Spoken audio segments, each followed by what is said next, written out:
Praise the Lord, hallelujah, जय मसीह की।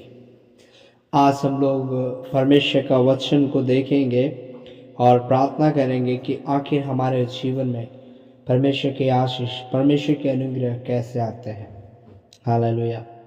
मैं आज हम लोग परमेश्वर का वचन लूका रचित सुसमाचार उसका 18 अध्याय हम पढ़ते हैं।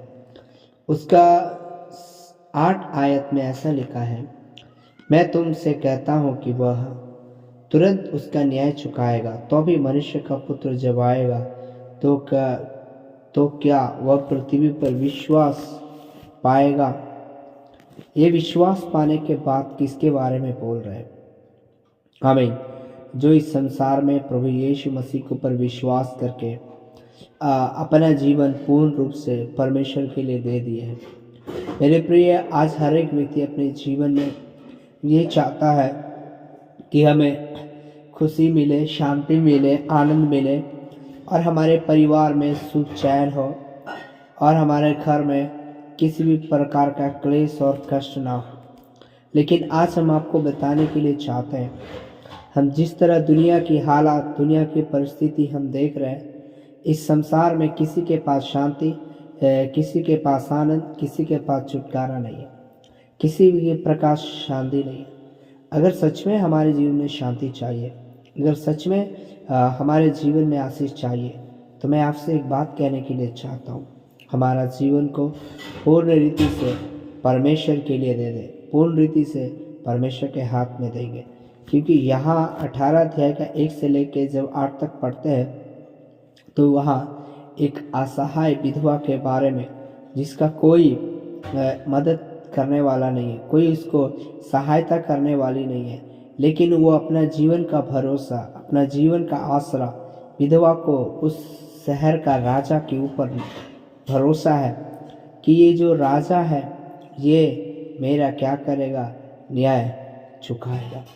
इसलिए उस जगह में जो अधिकारी थे, अधिपति थे, इनके पास से आती है। हालेलुया। लेकिन उसका स्वभाव क्या है? वो परमेश्वर से नहीं डरता है, वो किसी मनुष्य से नहीं डरता है। लेकिन विधवा प्रतिदिन उनके पास जाती है अपने विषय को लेकर के, अपनी समस्याओं को लेकर के कि मेरा न्याय चुकाओ। शायद उसका कोई जमीन हड़पा होगा, शायद उसका कोई सामान कोई ले लिया होगा, या उसके साथ कोई जबरन छेड़छाड़ करता होगा, या उसके जीवन के कई सारे तकलीफ होगा जो उसको उसके घर वाले देते होंगे, उससे वो छुटकारा पाना चाहते थे। वो लगातार नियंत्रण अपने जीवन को, हालेलुया, निराश नहीं की, अपने आप को दुखित नहीं की, बल्कि लगातार उस न्यायी के पास जाते रहे। क्योंकि 18 का 30 में लिखा है, किसी नगर में एक विधवा रहती थी जो उसके पास आकर कहती थी, मेरा न्याय चुकाओ, मुझे मुद्दाई से बचा। जो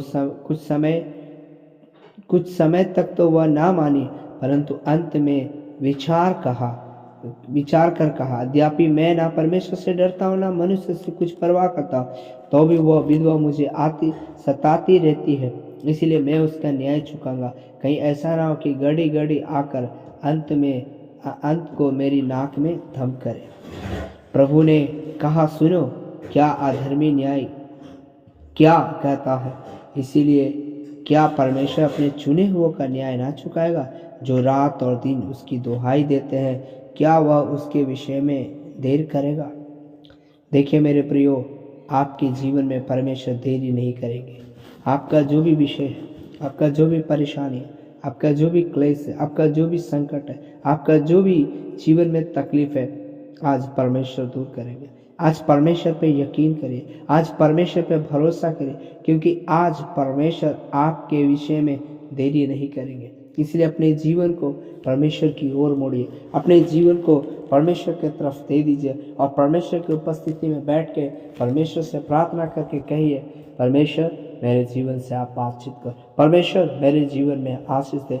अगर आप अपने जीवन में किसी भी प्रकार का गलत विचार है, गलत सोच है, गलत चीज़, आज उसे छोड़ दीजिए और अपने जीवन को परमेश्वर के हाथ में सौंपिए। और आज आप अपने जीवन में एक नई आशीष, एक नई खुशी को पाएंगे।